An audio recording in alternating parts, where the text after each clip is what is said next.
Всем привет, друзья! Вы на канале CryptoNet, и мы проводим сегодня AMA-сессию с проектом VITE. И с нами сегодня на связи Ричард Ян, Глеб Костарев из Binance, Артем Криптоламер, CryptoNet, Привет, друзья. ну и я, Вадим, канал заводил. У нас сегодня будет запись на английском языке с заранее подготовленными субтитрами, так что вы сможете понять все тонкости обсуждаемых тем. И будут много конкурсов, мы сейчас про них вам расскажем, на лучшие вопросы, на лучшие ответы, на лучшие комментарии. Поэтому следите за видео и участвуйте в нашем розыгрыше. Артем, скажи, пожалуйста, что нужно сделать? Друзья, нужно досмотреть видео до конца, и все будет хорошо. Мы сейчас переключимся на английский, а в конце будет анонс, что вам действительно нужно сделать, чтобы получить ценные призы и подарки. Поехали, наверное. So, Let me speak from my heart in English. Yeah, let's switch on English and continue. Today we are going to speak with Gleb from Binance Russia. Hello, Gleb. Yeah. Hey, guys. Yeah, and Richard from the project VITE, who was the previous winner of the Binance community voting. So we are going to speak a little bit about the Binance community voting and, of course, about VITE project itself. Richard, hello. Thank you for your time. Thank you. Yeah, no problem at all. An honor to be here. And our congratulations with your victory on last community vote. Oh, thank you very much. It's a great honor. Merry Christmas and Happy New Year past. Richard, we congratulate you with this win. And the first thing, what did you feel when you realized that you won this battle against Oppo? What was your feelings about that you are going to be listed on the first exchange in the crypto space? Oh, yeah. The feeling is obviously great. I think that the community has basically decided to reward a project that has consistently produced great output, that has formed authentic partnerships, that has taken great strategy in terms of developing real applications. So as you know, we are a general purpose decentralized application protocol. And one of our heavy duty applications is the decentralized exchange called VTEX. And we have a large number of users, and we have a quite innovative open model for operating the decentralized exchange. And at the same time, we also have a multi-chain wallet, which now has about 20,000 DAU. And so we're very happy to be recognized for our efforts. We are going to speak about DEXs in the little bit later. A little bit later, yeah. Gleb, the question for you: could you please clarify the selection criteria when the Binance deciding which projects to put for a community voting? Yeah, sure.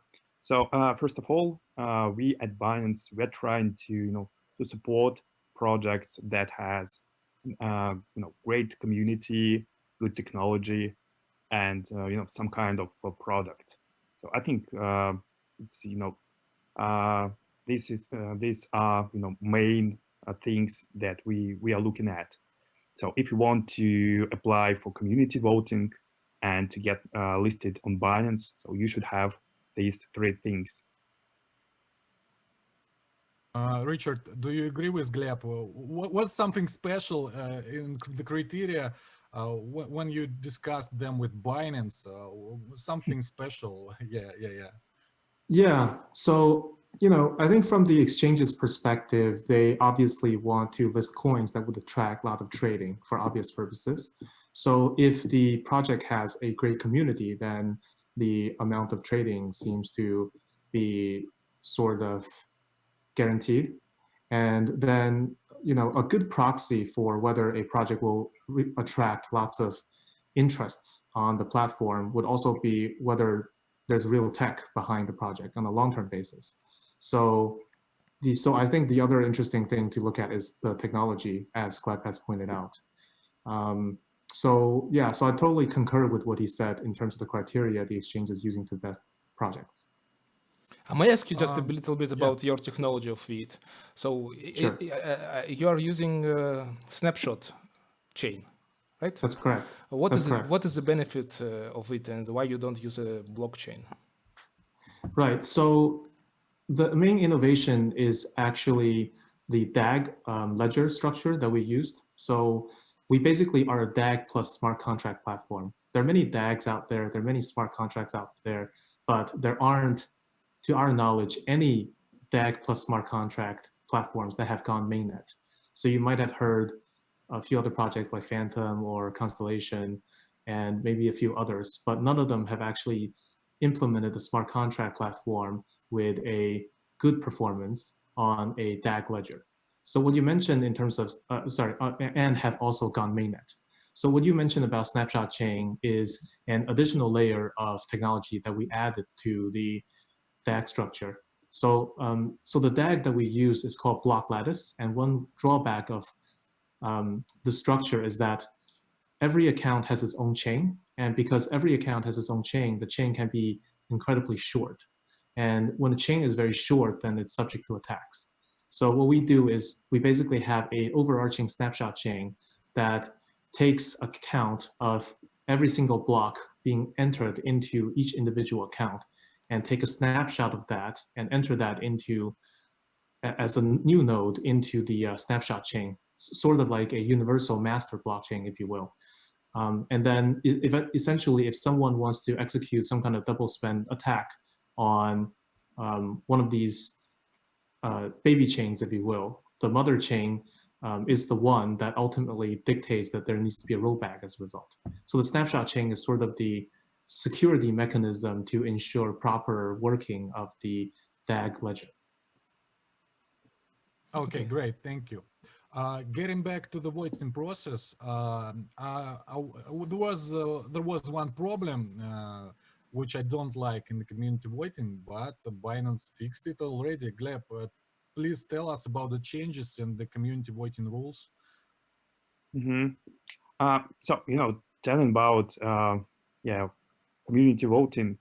So there are, of course, can be some problems. For example, when people sometimes, they see that you vote for some, the majority is voting for some project, so other people can, join the majority. So that's why sometimes, for example, previously, you saw that one project is a leader in the beginning, of the voting. So that was, one of problems. Yeah. So you fixed it. You will hide the voting bars, in the future, as I understood, yeah. Yeah. So we constantly are looking for better solutions, what we can integrate, what we can do better. So this is one of the possible solutions to this problem. Yeah, because we want our users to vote for the projects they really like, not just for getting some airdrop tokens. So we really want our users to make some research in terms of the projects. So in order they understand, what advantages and disadvantages these projects have. So it's not, just voting for airdrop. Yeah, I totally agree, because the aim, in my opinion, the aim of the community voting is to choose the best project among two, not the one who is leading at the moment, at the beginning of the voting. Yeah. So Richard, I would like to ask you, after the listing, you already said that Binance is interested in listing coins which will be useful for trading. Have you seen already the changes in trading volume or something like that, or is these factors they became better in your opinion? What do you think about it? Yeah, absolutely. I would say we see changes in many different ways. Number one is in terms of trading itself, we've attracted a large amount of volume. So as you know, Binance has been selected into a list of exchanges out there that have real volumes. So even though prior to Binance, we've been on many different exchanges, it's kind of hard to tell whether the volume is real or not. And with Binance, the volume is real, and the amount of trading is staggering. So that's definitely one very important change. Another benefit that we also looked at was prior to the listing, we did all these AMAs, and that actually attracted a lot of users into our Telegram groups. And to be clear, these are Binance community AMAs, right? And then they basically covered many different countries and languages: Turkish, Russian, Vietnamese, Filipino, and so on. And then I think the other side effect of all this is partnerships with other projects, right? Because there's basically a certain sense of credibility attached to being listed on Binance, and also just the amount of exposure that we're getting. So now a lot more people in the ecosystem are aware of our presence and are interested in doing things with us. So DEX, as I previously mentioned, we have the DEX that we have has an innovative model. It's called the operator model. So the way it works is that to get a coin listed on exchange, you need to go through an operator, and anyone can become an operator. And once you become the operator, you can list coins to your leisure, and also set trading fees to your leisure, and you can earn the trading fees above a certain baseline. So many other parties have reached out to us in terms of becoming operators on the decentralized exchange. So yeah, so these are the main benefits after having gone on Binance. So are you going to buy Binance exchange in the future with your DEX? I'm sorry, what's that? By the I mean, yeah. I mean, are you going to be on the first place and to be in the I can rephrase the question. Yeah, I found that two of VITE founders started in 2014 with their own crypto exchange called Coinport. Do you know That's about correct. it? So, and Yes. it was an exchange for altcoins and payment gateway. But then they switched and they started to make a blockchain development. So do you think it was correct decision? Maybe can you imagine the situation when Coinport will make a community voting for Binance token, for example? For Binance ICO. Oh, I see. Well, so Coinport back then was a centralized exchange. So it's not really a blockchain technology project. It's more like just, it's more like running a bunch of full nodes and then sort of, like facilitating trading, like casino chips that doesn't require using any blockchain tech, right? So the purpose of creating VITE and then building a decentralized exchange on top of it is to actually make a censorship-resistant, fully open, and like fully disintermediated place for trading. So yeah, so I'm not sure if I follow what you said about the Binance ICO. Maybe you're referring to the fact that other projects can now ICO on our platform, and sure, we'd be happy to facilitate that. I mean, in your opinion, will the decentralized exchange win the battle with centralized exchange? Oh, I see what you're saying now. Yeah. So I think the pie is very big, and I think there's going to be a little bit of slice for everybody. It's hard to tell right now if one party will dominate the other. I think it's about options, right? So, but there's certainly there's a very clear trend.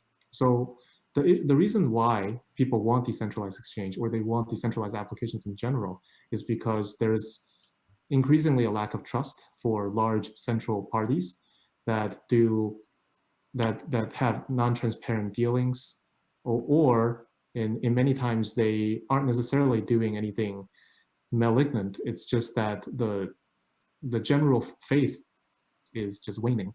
Maybe it's just guilty by association, right? Because of certain bad things that are happening to certain other large institutions. So so the whole point of building decentralized applications is you migrate from don't be evil to can't be evil. And so that's why I think DEXs will become increasingly popular. The one thing that's holding back DEX is performance, right? That's the biggest complaint people have. Actually, two things. One is performance, and the other one is liquidity. So I think performance just comes from the fact that the public blockchain that's being used to empower these decentralized applications and decentralized exchanges, they aren't sufficiently powerful, but that's being addressed by many talented people, talented teams with very strong projects, VITE being one of them. And then the second issue is liquidity. So that is more of a function of just centralized exchanges having first mover advantage that have sort of attracted a lot of the initial interest. And there's networking effect, and there's power law distribution in terms of interest in these platforms. But I feel that there's a chance that that's going to change, right? Because about the various hacks that have taken place in various exchanges in 2019, right? Binance actually being one of them. But there are many, but they had the safe fund and so on. But then there are many others where founders have disappeared or coins have been lost without any reimbursement from the platform. So if more of those types of things happen, and or the amount of public interest, the wind of public interest sort of shifts in the favor of decentralized applications, then it's possible that DEX now will eventually take lion's share. In fact, I think Binance is doing the right thing by having their own DEX, right? They sort of have a position in that new world. So I think that's a good strategic move on their part. Yeah, I would like to add that Please one of the biggest problems right now for decentralized exchanges, it's complexity, because for some users, they need support, because they can lose their passwords, or they can they can have problems with passing KYC. So sometimes they need someone to talk on their problems from the the company side. But with DEXs, with decentralized exchanges, if you lose your password or your private keys, so nobody will be able to help you. And so decentralized exchanges, they give to users other level of responsibility. And right now, not everyone is ready to to such responsibility, because in many cases for users, it's easier to use centralized exchanges. So I think that it will take some time for decentralized exchanges to be, to be more simple for users. Okay. Finishing the topic of decentralized exchanges, I have the question from the community. We will ask the questions from the community later, a bit later after Vadim's questions, but it suits very well at the moment. Yeah. So the questions from the guy with nickname Chile UA in Telegram, he or she, actually I don't know, he or she asking about the regulation pressure in crypto. Both of you, Binance and VITE, have DEXs, and so there is a pressure growing from. There are a lot of new solutions in the space concerning regulation topic from different governments, and requirements are getting more complicated in this area. So last year we saw the case with IDEX and with its KYC procedure. So what do you expect in this space? What is the politics of projects on your DEXs this year and the near future? Will the outer regulation pressure affect your DEXs in the near future? What do you think about it? Please, who will be the first? Okay. Okay, I'm happy to take this one first. So okay. I think the jurisdiction is a big question. There are many different countries in the world, and all of them have different attitudes towards crypto. You have countries that are extremely hostile to crypto, like India, and they have countries that are extremely open, like Malta or Liechtenstein. So, I think that to basically make the question a little bit better defined, I think it really, the answer really depends upon where most of your trading base is going to be. And so the issue with IDEX or Ether Delta, they're actually based in the US. They're created by US founders. They're operated by US teams. And so I think it's very natural that the SEC and other regulatory bodies went after them. So for VITE, we explicitly disallow trading from outside of, we explicitly disallow trading within countries that have regulation against such. Our team actually, so I'm based in San Francisco, but a large part of our team is actually in China, and a large part of our community is in Asia. So countries like Russia, Vietnam, China, Philippines, Indonesia. And we're keeping up with the regulations in those countries, but to our knowledge, there's either a lack of regulatory clarity or sort of a de facto crypto friendliness, right, towards the space. And as such, I think that in terms of continuing our business with our existing community, we are focusing on the right places with more friendly jurisdictions. And but we'll be very watchful for development in the regulations in these various countries, right? My understanding is that there's supposed to be some more clear guidance from the SEC in the US this year, and then maybe some other countries will follow suit. But I think the other thing to take into consideration is the benefit of DEX being a platform. So we're just facilitating consensual transactions between individuals on the internet. And in theory, a DEX is something you can't really shut down because anybody can basically run that protocol. It's completely peer-to-peer, right? So, I think it's the same thing as Bitcoin, really. Bitcoin itself is a decentralized thing, right? You can't really shut it down, right? There are arguments about how it's dependent on the electricity grid, or what if the government comes in and takes down the internet? There's already lots of effort from various companies to sustain Bitcoin beyond government control and seizure. Like Blockstream, for example, has put satellites in the space, right? That basically broadcast the Bitcoin network. So even if you're without internet in traditional sense, you don't use electric, then you're still able to access the Bitcoin network that way. And if you're without electricity, you can put up solar panels. So basically, I think that there's a movement towards facilitation of decentralized applications. And to be honest, it could be something that would be difficult for any one government to actually stop. That being said, in the meantime, we are fully cognizant of all the regulations and we intend to stay compliant. Okay, I see. Gleb, what do you think about the regulation and about DEXs and about censorship resistant on DEXs and so on? Regulators, they can ban, for example, access to the domain, but as Richard previously said, you can't actually ban, decentralized exchange, because you can ban an access to the blockchain. So that's why, for example, if the domain is banned in your country, you can find other ways to get access to the blockchain. So you can ban blockchain. And I think that for regulators, it can be a little difficult to understand this approach. So I don't think that there will be a lot of shutdowns on DEXs in the near future, because I think right now regulators they are more focused on centralized exchanges. So I see. So the bottom line is that that censorship resistance is just the base of this technology. That's why no one can ban it at all. I mean, in the whole.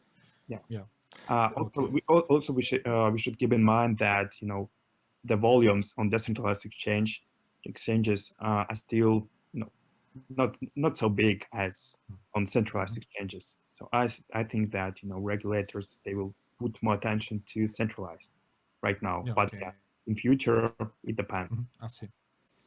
Richard, I think this is a good subject for your podcast, blockchain debate, centralized exchange and decentralized exchange. What do you think? I think so. Yeah, I think that's a great idea. Thanks for the props there. Okay. Yes, I do run a podcast called the Blockchain Debate Podcast, and we only launched in December, and we've had Jimmy Song versus David Gerard, two well-known figures in the crypto space. One is a Bitcoin maxi, the other is a no-coiner. and the motion they debated was BTC will become store value, global store value status, obtain global store value status in 2040. Anyway, yeah, so it was great.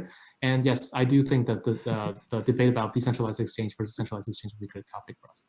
Okay, thank you for this podcast. Yeah, thank Yeah, no you. problem. I have a question about VITE. Sorry, it grows quite fast. I saw a lot of partnership with Alchemy, with community, with e-commerce platform Open Card, right? Yes. So, do you feel a lot of attention for this VITE? How are you going to grow it? Do you believe in adoption of VITE with this way, with paying in a lot of stores? I think so. The main ethos of VITE is high performance. VITE means fast in French. So VITE Pay is one application of the VITE blockchain. So as you mentioned, VITE Pay is now in partnership with Alchemy, and Alchemy is a subsidiary of a large traditional fiat payment company based in Asia with huge presence in Southeast Asia. So we sort of rely on them in terms of distribution, and they have basically come up with partnerships with a prominent hotel in Singapore and a large taxi network also in Singapore. So if you were to visit the Sky Bar within the Silabit Hotel in Singapore, or to ride one of these taxis in the local network, then you would be able to basically take your VITE wallet on your iOS, your Android device, and pay with VITE in order to facilitate the transaction. So, and OpenCard is another item that you mentioned. It's actually not a partnership. OpenCard is a open source. It's like Shopify, but it's open source. So you can basically create a plugin for that tech platform, and any store empowered by OpenCard can immediately use that payment module to accept VITE. And in fact, we have a VITE store. You can currently purchase swags on the VITE store, and that totally uses the VITE Pay technology. And the currency that it accepts right now is called VCP, VITE Community Points, and we're giving them out as part of various campaigns. So stay tuned for that. Yeah, I saw that you are giving merchandise for these points, right? Yes, that's right. So you spend VCP, and then you get a hat or a mug or a T-shirt. Did you ever met a random person with your merchandise? Not on a conference, but somewhere like in the city. I see. Let's see. Well, I mean, I've certainly seen them on Twitter sphere, right? So you got people wearing VITE swag that would take a selfie and share them. Yeah, but I have yet to see someone like that on the street. I think that'd be great. Probably if you will go to one of these American cities where you have pilot program of VITE, probably there you can meet them. Oh, I see. Yes, I think you're referring to the fact that we have a partnership with the city of Syracuse. Yeah. We are doing a pilot with them. Yes, and they are we're trying to tokenize the city with something called the Syra coin. So the idea is this is a blockchain-based digital coupon where someone can use this coupon to get discounts for products and services within city bounds. And the way you get that coupon is by donating fiat to the city. So the idea basically came out of the city of Syracuse having this housing fund to sort of, solve homelessness problem and deal with just help low-income tenants. And so, we had the idea that digital coupon would benefit the city in 3 different ways. Number one is it incentivizes additional donation. Previously, you donate, you don't get anything back. Now you get some coupon back. Second, it contains liquidity contains capital within city bounds. So previously, someone could go to another town to buy something, or they don't try to shop local for whatever reason. But now with this coupon, because it's mandated that the coupon is being used in city bounds, then they have to spend that capital within the city. And the third thing is it helps small and medium enterprises within the city, small and medium businesses within the city. So local businesses that have been crushed by Amazon, by these large companies that have taken their share. Now they can sort of rely on the assistance of this coupon to receive more local support. So yeah, so these are the main reasons why we thought that Coin would be a great idea.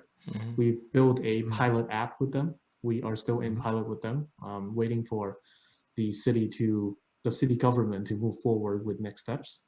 But we've also written a white paper co-authored with the city government office. So that's on our website. We encourage you to check it out. I understand. Yeah, yeah. Gleb, do Binance have any kind of such social use cases for BNB? I missed with this story with NFT at all. Yeah, from Binance. Right now we are looking for expanding the number of BNB usage. We don't have such an example as VITE right now, but what will be in future, maybe we'll add and find some solutions like that, and you will be able to use BNB in many more cases. With your scale, you have to create your own country, not city. Country. Yeah, can I add something? Can I just quickly say something? Yeah, so I think the other reason why we're excited to be listed on Binance is the fact that we're joining this huge ecosystem. So Binance is one of the few places in crypto world that's super aggressive in terms of expansion and really good at execution, right? So they not only have a centralized exchange, they have a DEX, they have I'm not just singing songs for you, Gleb, and you guys are now doing futures trading, you do staking and so on, and I just want, and you have Binance X and so on, Binance Charity in Africa. So one other reason why we are excited about joining the ecosystem is the potential for collaboration, right?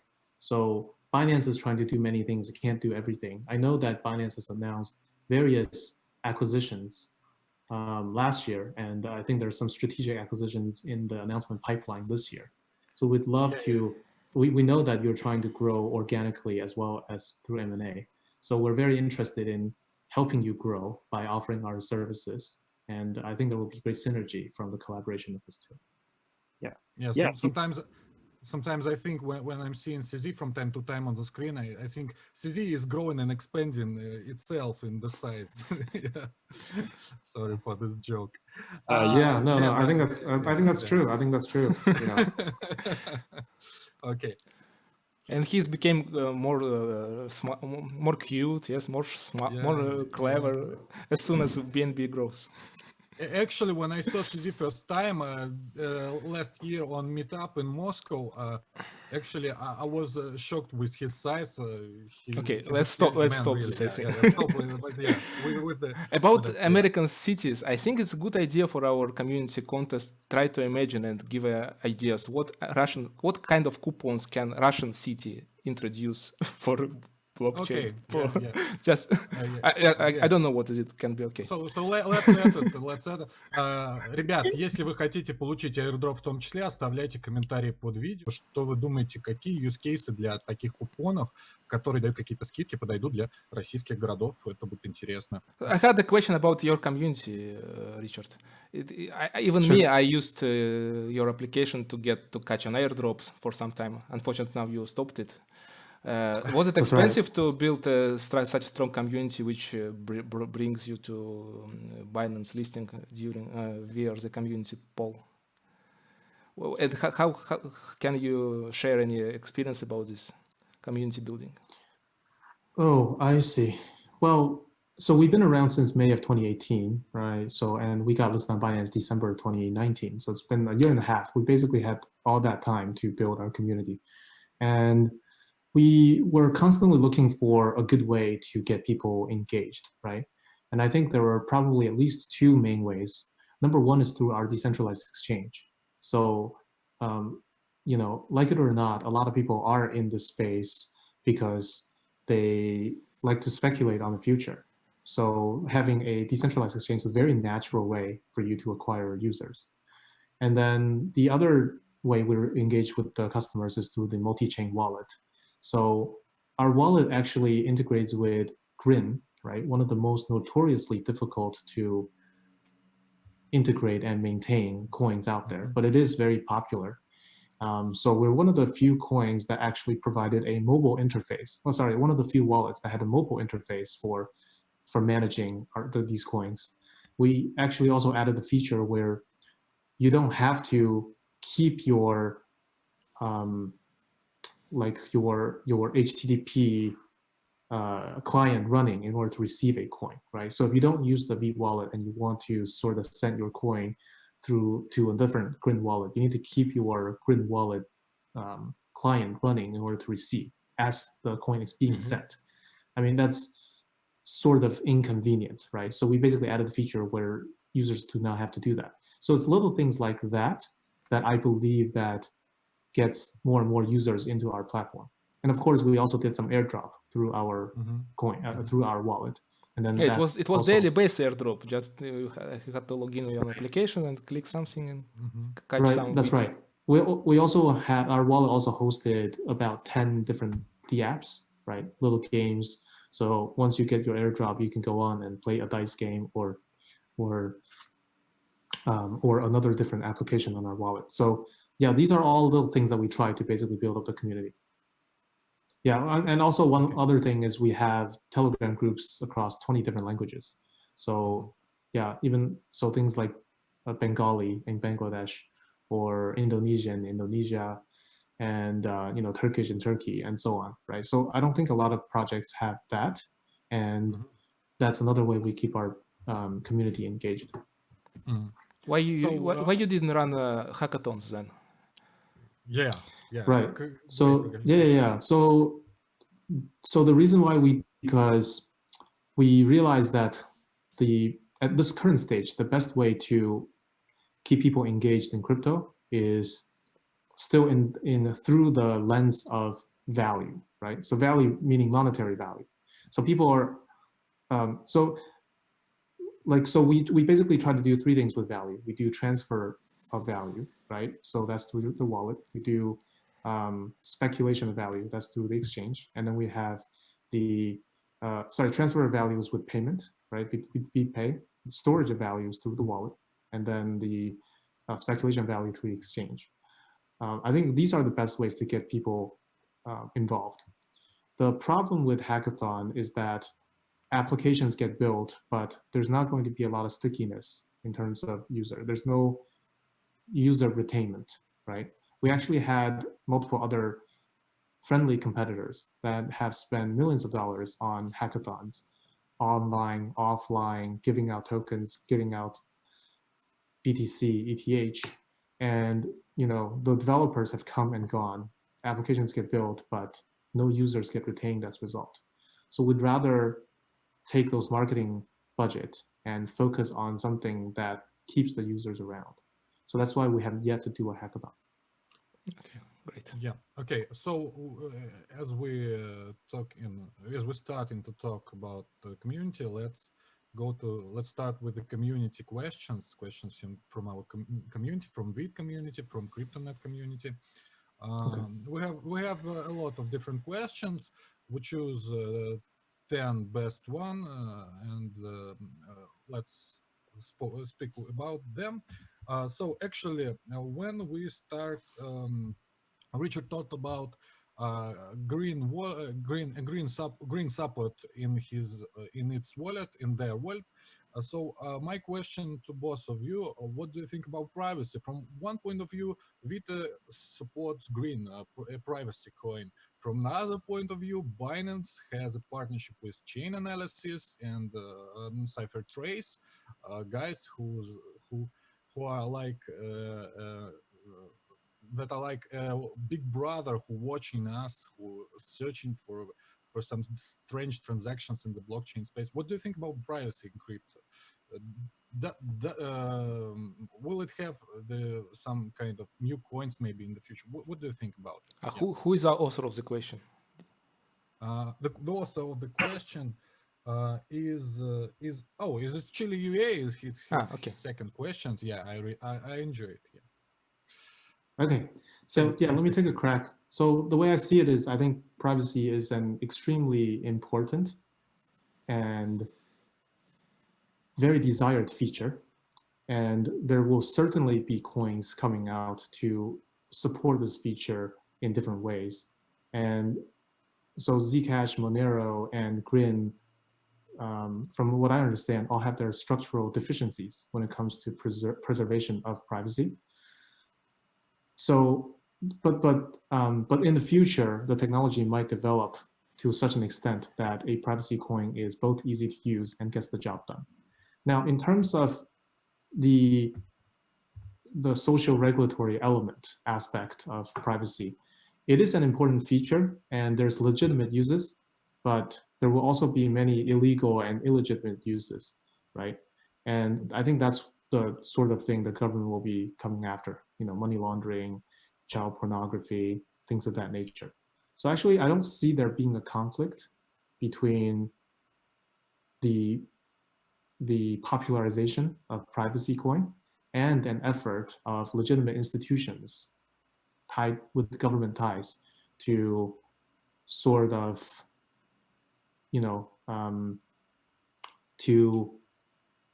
police that privacy, right? I mean, it's sort of like, on Facebook, people like to do things on it, but people also wish that their privacy was being respected. But at the same time, people have posted terrible videos on Facebook, with murders, with sadist acts, or just illegal acts. And as a result, the government should go after those types of things. So yeah, so actually I don't see a conflict between the two things that you just said. Okay.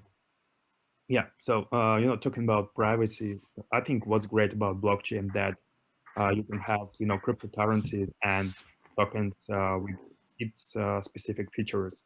So yeah, some blockchain projects, they can focus on privacy, other companies on other features. So and it's great about this blockchain community. So actually, yeah, I agree with Richard. So privacy has both sides.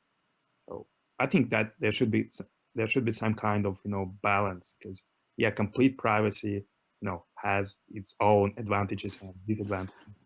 Yeah. So and when, for example, regulators can track all the transactions, it can be good in some cases and bad in other cases. So it's also always about balance. That's it. Okay. I see. Okay, we have a question from CryptoNet user Regin666, and he asks Richard about VITE. Is it clear that positioning themselves as another Ethereum killer isn't working for any blockchain platform any longer, which forces the project to seek their own niche in the market? Where do you see VITE ending up? So I think our main focus will still be value. So I mentioned the 3 prongs, right? So value transfer, value speculation, and value storage.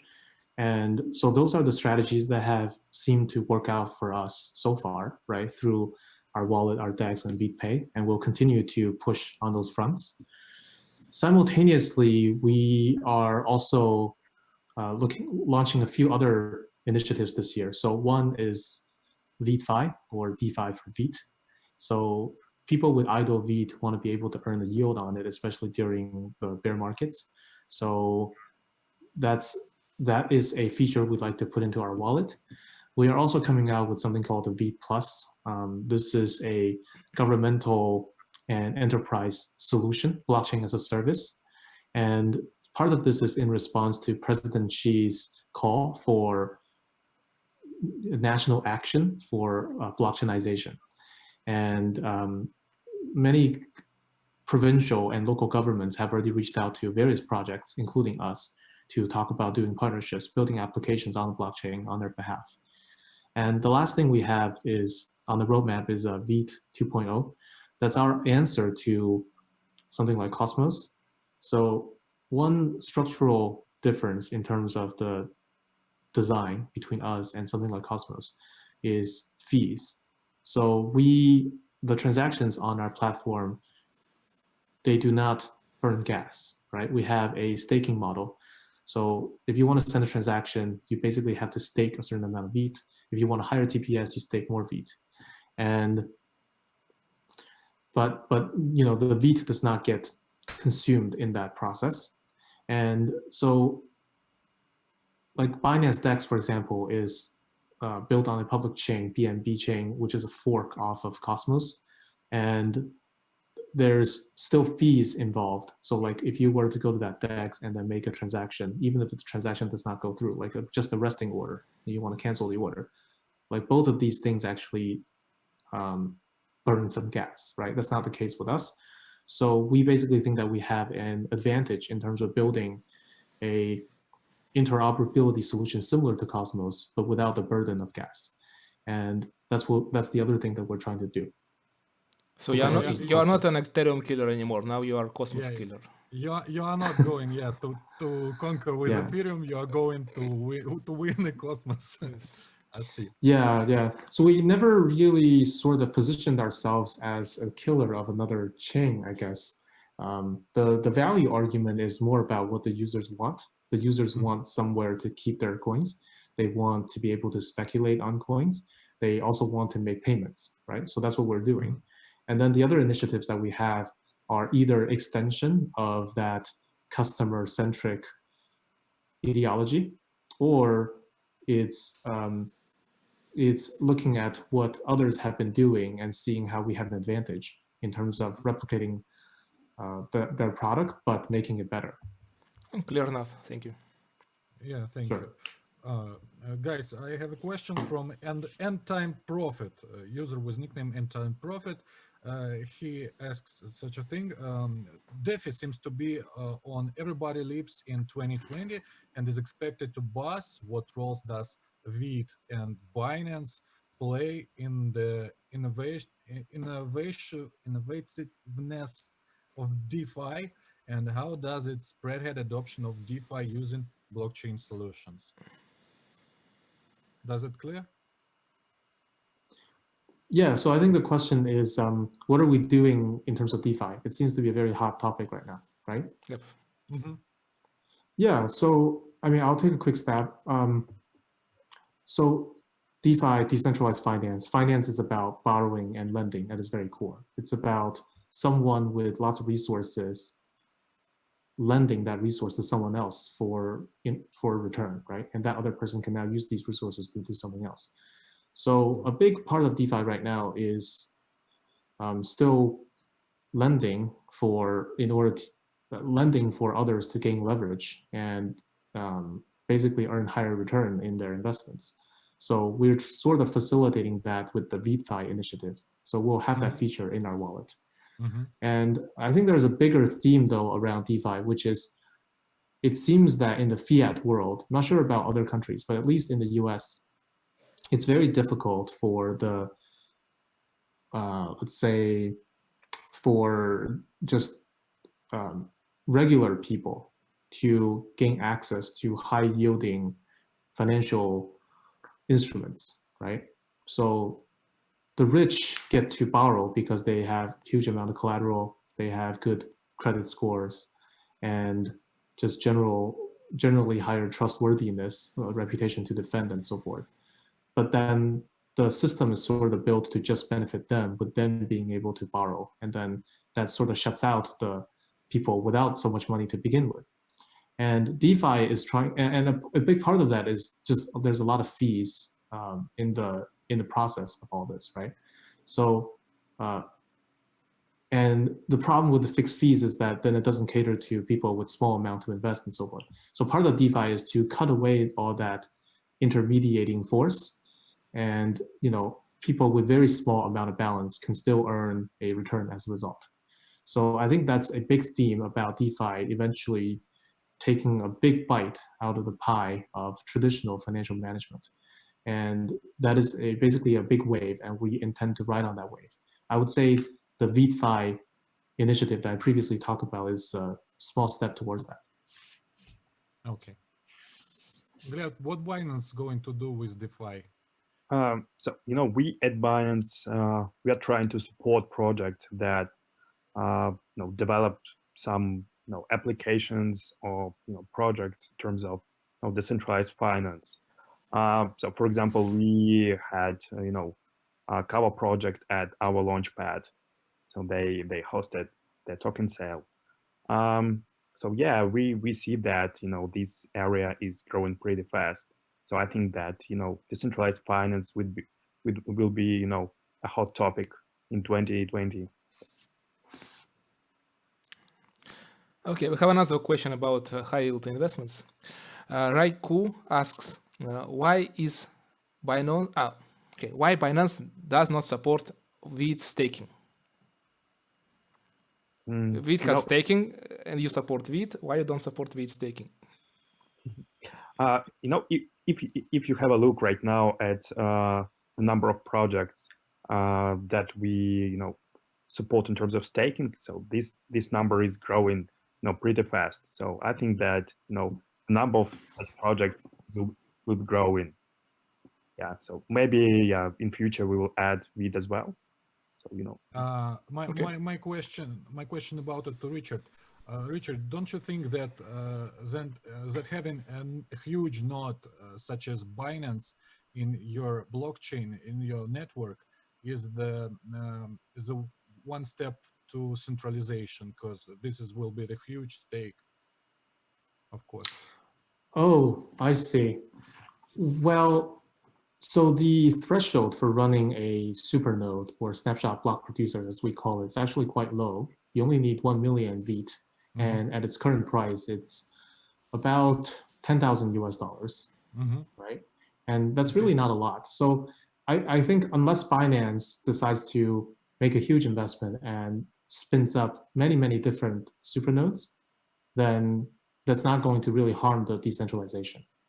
But you're right. I think that with any delegated proof of stake systems, you do run into this issue where someone with a lot of money can sort of topple the system by running many nodes. But one argument against all this is that if you have a lot of stake in the system already, you're not going to try to perform nefarious activities only to destroy your wealth, right? So, so I would say that's one safeguard against the malicious activity from a big entity. So yeah, from the economical point of view, better to be a good guy. Yes, that's correct. So next questions, among a lot of questions from such as CZ for presidents, why when BNB 100 them. Okay. So right. The question from AB Solar One. AB Solar One. He is asking about looking back to 2019, lessons you learn, and how did you want to reflect what you've learned to make 2020 a more better and productive year? Some kind of a few different philosophical question.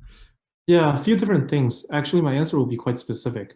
So number one is we need to be more active on social media, and we need to be more active for the officers that need to be active in social media, not just the official account.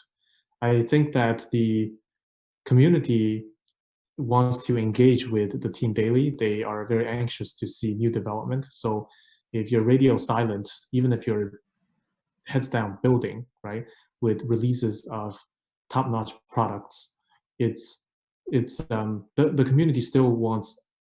I mean, I guess we just live in a culture of instant gratification in terms of getting replies and interactions. So we have to conform to that. And then another big point about community is offline community building. So I haven't been doing a lot of that at all. You don't see VITE at conferences, sponsoring booths, or holding lots of offline meetups in different countries. I think that will change a little bit. Last year, we tried to do something called the Value Coin Club. It's a blockchain saloon in San Francisco. We'll try to do a little bit more of that. So I have actually become a co-organizer of the Silicon Valley Bitcoin meetup. And so, this was actually started by folks like Andreas, the guy that wrote Mastering Bitcoin, and Rajaveer, the guy behind Bitcoin Cash. And so now I've become a co-organizer of that. So we're hoping to be able to brand through organizations like that. And of course, you guys mentioned earlier the blockchain debate podcast. So this is also a place where I'm hoping to network with other thought leaders in the space to sort of export the VITE brand through the podcast, and and also just to do maybe to get ideas from other people through talking to them via this medium. So I think the biggest takeaway is focusing on community besides development and product. Okay, I see. Yeah, we're in CryptoNet. We're going to support the team anyway. Oh, fantastic! That'd be great. What have you learned from 2019? What will you change? Maybe for Russian people, for Binance Russia community. Yeah, sure. So, to talk about last year. So I think that what was great about it is that, for example, in Ukraine, regulators they changed their approach towards crypto. So right now they are very crypto friendly, and we see that they will adopt some regulation.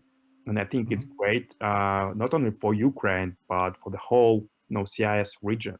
Because, for example, when Ukraine finalizes this process, I think that regulators of other neighboring countries, they will try to to understand what was good, what was bad, how the process is going, and whether they should integrate crypto in the economy as well.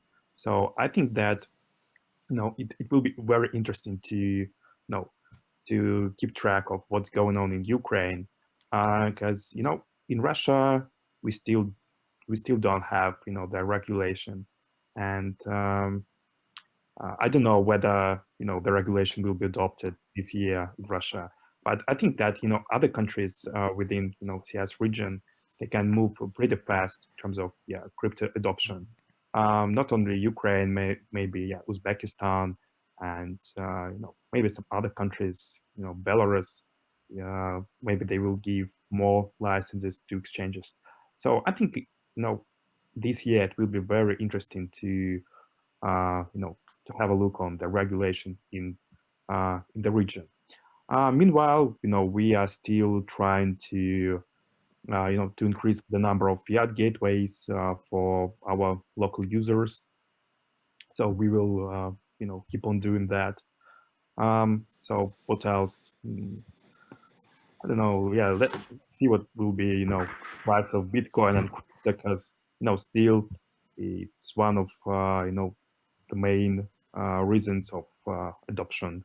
And of course, it's interesting what will be with Telegram, because Pavel Durov founded project, and Richard, in Russia, people we're very fond of Pavel.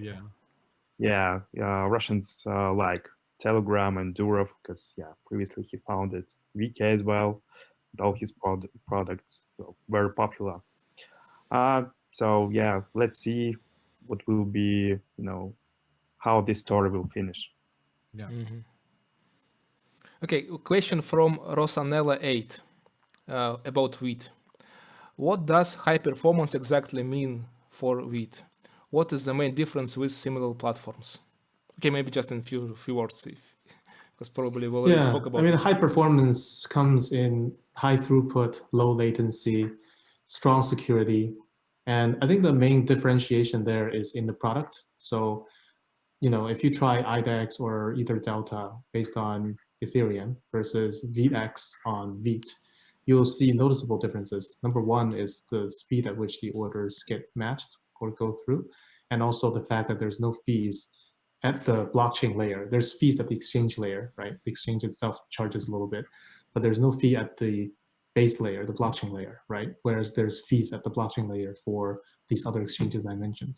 So I think the main difference is something you can experience by using the products. I see. Yeah, okay. If you want, Mike it built asks Gleb, what guarantees does Binance have if the users will lose their money in the case of the hacker attacks? Yeah. In terms of hackers attacks, we already had one last year. Yeah. So of course, I hope that it won't happen this year. But as you could see, so our users, they didn't suffer from this attack. So I don't think that there should be some concerns on hackers attacks this year or in the near future, because we significantly increased our security. So there shouldn't be any concerns on that. Yeah, and you have a stable fund for right. cases, as I know. So that's why we made this fund. We used that for the previous attack. Okay, user Zafers asks, what does VITE think about the Russian crypto market? Are you considering making partnership initiatives in Russia? Well, we think the Russian community is great. We have an excellent Russian community manager. He's actually from Ukraine. And we've been seeing steady increase in terms of our Telegram group for Russian. And so in terms of partnerships, I think we're open to do business with anyone around the world, definitely Russia included. And in fact, look at what we're doing now with this video chat, right? So we are actually in talks with Paytomat, one of the larger crypto payment companies based out here in Russia. And we're actually able to get in touch with them because of the Binance listing. So it's great to get some visibility through that listing status. And maybe we will do some kind of physical meetup, offline meetup in Russia or Ukraine sometime this year. In fact, we did do we're going to try to do one this year. I think we did do a very small scale one last year. Wonderful. Great. Yeah. We will join. Yeah, that'd be great. Okay. Next question. I have already asked it about regulation on DEXs. Yeah. So I don't want to repeat it. Yeah. Vadim, Okay. your next question. Yeah. El Grosh asks, Richard, can you extend your experience in Scratch into blockchain-based DApp? Do you think loan service will be useful at blockchain? So it was the previous your place of work, yeah, in Scratch. Yes, Scratch FI. Right. So Scratch is a loan servicing company, and I think part of the tech stack actually does use blockchain, but in a very different way than the way crypto does it. I think the most transferable experience would probably be less on the product level, but more on a professional level. So, people management, leading a team, building businesses. Yeah, so unfortunately, I don't really have a great answer there. The two different places are too different to be truly comparable. But looks like a loan service who can help to manage your payments and can make it more transparent. It's a good basement for a blockchain service, for a blockchain application. Nice use case, maybe. Maybe you can bring it to VITE somehow. Right. So I would say that there's certainly an overlap in terms of the areas that the two businesses tackle. And yeah, I think it's possible to strike up some kind of partnership between the current business and the old business. We'll look into that. Okay. So that was my final question. Yeah, I don't have any questions from the community too. So this was the final questions. Guys, thank you for your time. Really appreciate it. Thank you. A nice question where we can where we bring together the project from the blockchain space and the centralized exchange, and together we speak about different things. So what next? We're going to choose 3 best questions from the community and make for them airdrop. Another thing, we're going to choose best comments in the comment section under this video. So you can leave your comments about VITE, about the topics we discussed in this AMA. Basically, I would like to make some little task, and could you please advise to VITE project how they can become the best, the hugest blockchain platform in the space? Leave your opinions in the comment section. So I'm going to switch into Russian. Ребят, спасибо, что досмотрели до конца. Здорово, что мы собрали здесь Глеба и Вит, поговорили вот с противоположных сторон одной монеты, поговорили о разных вещах. Задание для вас. После интервью, во-первых, мы, как и обещали в анонсе в Криптонете, мы выберем 3 лучших вопроса, и для вас будет airdrop. Мы об этом сообщим в Криптонете, кто выиграл, какие ники, попросим вас прислать ваши данные. Вам нужно завести кошелек VITE с вашим адресом. Для остальных, ребят, оставляйте комментарии по тем затронутым видео, а вообще есть маленькое задание, напишите, как VITE стать самой популярной, самой большой блокчейн-платформой в мире. Вот такое простое задание. Пишите, оставляйте ваши комментарии. Вообще комментариев лучших планируется выбрать 10. Будет их меньше, больше airdrop получите. Вот такая веселая, классная штука планируется. Да, мы с Вадимом продолжим, видимо, этот формат на Криптонете каким-то образом. Будет много интересных интервью. Присоединяйтесь, подписывайтесь, ставьте лайки. Единственная просьба, те комменты, если вы уверены в себе, можете прямо под видео оставлять свой кошелек, адрес VITE. Все остальное будет в анонсе на Криптонете, кто победил, и попросим вас прислать ваши данные, чтобы выслать ваши токены. Глеб, Ричард, большое спасибо. Глеб, Ричард, thank you very much. We really appreciate your time. Thank you for joining us today. Thank you very much. No problem. It's been an honor. Thank you. Thank you. Всем спасибо, всем пока. Не забывайте подписываться и оставлять ваши комментарии.